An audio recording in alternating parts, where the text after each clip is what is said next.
Okay, so one of the most basic issues beginners go through, or people who have been into fitness and health for a few months or have just joined in, one of the most major confusions they have is supplementation. Uh, it is repeatedly said by many people that one of the things you don't do is replace your food first of all with any kind of supplement. You give your body as much as you can naturally through foods, and when you can't possibly have more than that, that's when you bring in supplementation. Now, one of the main that is one of the main reasons why supplements are required. Another main reason why supplements are needed is maybe if you're a vegetarian. Now, I'm not saying vegetarian foods don't have a lot of protein. They do have a lot more protein, but the problem is most of the vegetarian foods have a lot of carbs in them as well. For example, like lentils and beans and everything, they have a lot of protein, but they have a lot of carbs in them as well. Another major thing is soya.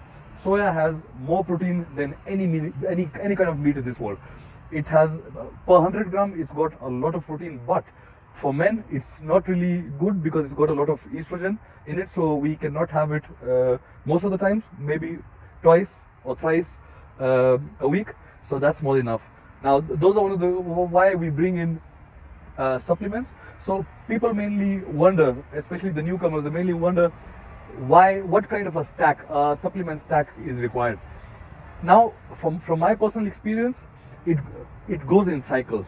So the first thing at the top of the table is going to be whey protein. Now, before I go to that, there's something called as mass gainers, which newcomers love running to.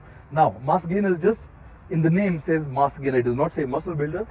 It says mass gainer. Mass could be fat. Mass could be just general weight you're gaining.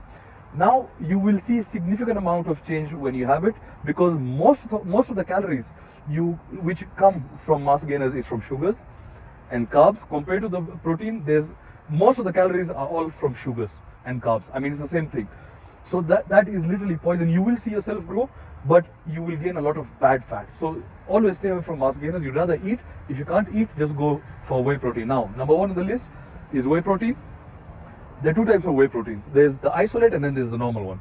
Isolate is normally used for, why it's called isolate is purely whey, it's purely protein. It has no carbs at all. That is used by pro athletes and pro bodybuilders only during peak weeks.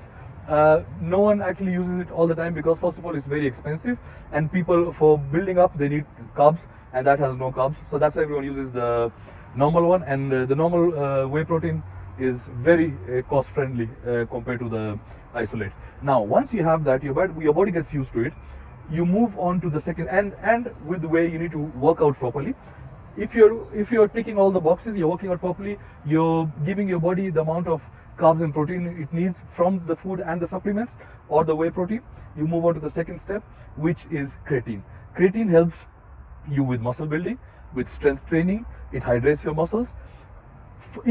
That comes now if you're going to train perfectly, you're going to push yourself till the end, and that's what's required for you to go for, like when we train, when we do heavy lifting or we do a lot of cardio activities, we need creatine because it keeps us hydrated. Yes, you will gain a little bit of weight and it will be water weight, but it's not bad weight. It's just water weight, which we do need for doing what we're supposed to be doing. Now, your protein intake is good, your carb intake is good enough from food and the supplements.